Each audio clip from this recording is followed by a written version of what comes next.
Hi. Oh my goodness, I haven't made a video in a while, which really sucks, and I'm sorry.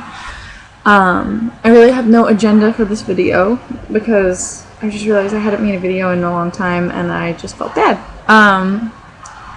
But let me think. I probably shouldn't do this on camera, but yeah, things are really good in my life right now, which is good.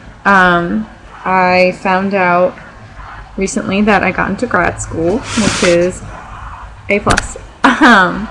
And also kind of frightening and scary, just because the waiting process is so intensely frustrating and I hate it, and I'm still waiting to hear back from a job that will pay for my entire tuition, and I have other interviews for the same type of job, and it's just like this big game of waiting, and I hate waiting because my anxiety is insane.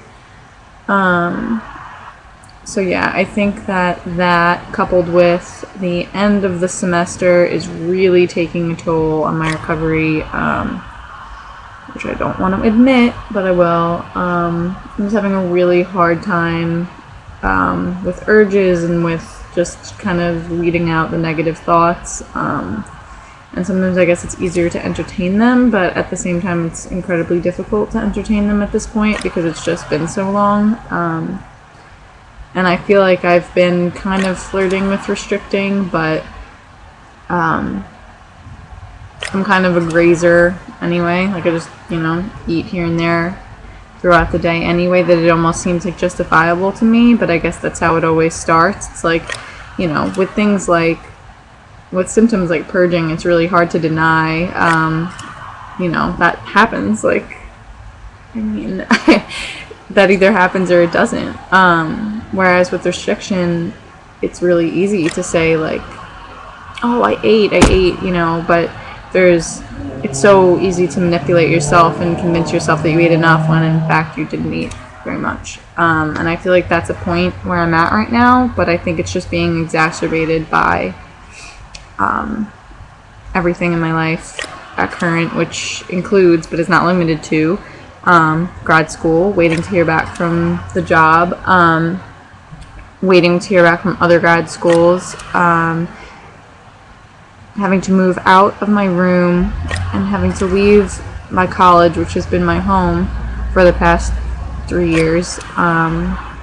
I think that realizing that I have to leave and say goodbye to this place, which has been such a sanctuary for me, is just,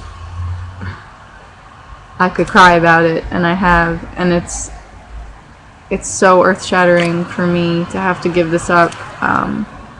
I know that it's inevitable and everyone graduates college. Well, that's not true, but so, the normal trajectory is what you aim for. And I, of course, knew when I started college that there was an end in sight and that I would have to graduate. And here I am.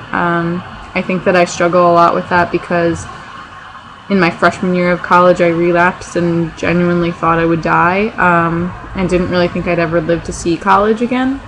And knowing that now I'm graduating is such a bizarre experience for me because it's like living beyond death, and it's just a very bizarre feeling, and also just an uncomfortable feeling knowing that I could have died and instead I'm here. And sometimes I still have trouble with the thought that I wish I would have, but that's a horrible thing to say, but that's my eating disorder. So yeah, I think just having to give anything up is difficult and is going to manifest itself in some interesting ways, which is what's happening right now. Also, not knowing what the fuck I'm doing for the summer.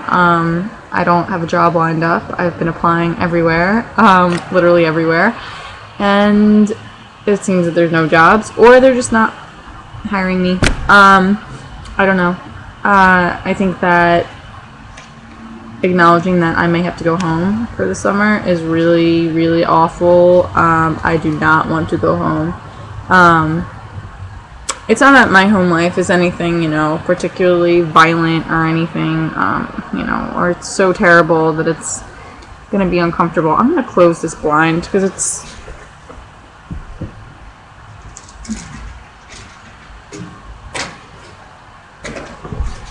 Okay, better. It's not that my home life is so awful. It's just that it's just really unhealthy. It's an unhealthy environment. I don't like to be around my mom, especially right now. She's on like a really intense diet, and she lost like, you know, X number of pounds and tells me pretty explicitly about it. And in the frame of mind I'm at right now, transitioning home to that would not really be pleasant. And that's not to say like I'm in like some relapse mode or something. I think I'm just like, you know, having a few days struggle and I'll get over it. But, you know, with the recognition that that is what's waiting for me in the event I choose to live with her, it doesn't make, you know, this any easier, especially because my eating disorder is like, oh, well, good, go home, and then, you know, you can, like, eat what she eats, and, like, blah, blah, blah, and, like, of course I don't want to do that, because that's stupid, especially with grad school. I mean, I can't go to grad school if I'm ill, so that's, like, the end of it. So I have options, really, two. I can go and live with my dad for the summer, which is really also unappealing because I would rather die than live with my stepmother. Or I do have the opportunity to live with my boyfriend and his mom, which is interesting, an opportunity I've never really had, you know, in front of me, but one that I'm obviously considering because I really have nowhere else to go that feels comfortable, and at least I know there that I would have, you know, dinner on the table and never have to worry that, you know, I would just never have to worry. That's really, like, the end of it. Like, no one would be, you know, yelling at me or making me do things I don't want to do, like babysit all the time, and, you know, it just would be more convenient for me, especially because if I go to the grad school that I've been looking at, it's right there. So, you know, in the event that I get the job I'm applying to, it'll be right there, and it'll be really convenient. But that's really, you know, up for the universe to decide. I mean, aside from that, that's really it. Just end of the semester stress is really, you know, starting to take its toll. I haven't really slept, which really sucks, but I do have a lot of work to do, and of course I haven't done it because this is what I'm doing. And I just really hope I get it done and that it all turns out well, although there's really no guarantee for stuff like that. But, I mean, I guess there is if I do the work, and I have, so. I think it'd be really interesting to have another 4.0. 2 4.0s in my senior year. Woo! But, I mean, I don't anticipate that because that's silly. Although, you know, I love that. So, yeah, this is my video, which is now 8 minutes long, of me saying absolutely nothing. So I guess, you know, what I aimed to do this video is kind of outline for myself the things that are really bothering me and causing me to struggle, and those are the majority of them. I think there are a lot of others, which I will delve into in other videos because I don't think it's appropriate for this one, especially with how long it is. But I think those are the main contributing factors right now, and I think I need to, like, step up my game and really get on my shit because I refuse to go back to anything it is that I could go back to at this point, which would be nothing, because that's what having an eating disorder is, nothing. No opportunities, no anything. And I refuse to have a life like that, because that's no life at all. I just, you know, sometimes I really just wish it were easier, and it weren't. I just wish it weren't so hard still, after 3 years. I guess it's just one of those things that further proves that this is a lifelong battle, and that, you know, it's every day. It's not some days or, you know, when I feel like dealing with it. It's every day, and I have to be diligent, and vigilant. That's a book. So I guess I'll be working on doing that. But yeah, so this is my video. And I will have more, hopefully, you know, when I'm avoiding doing work next week or in the next few days, which is a strong possibility. But yeah. Bye!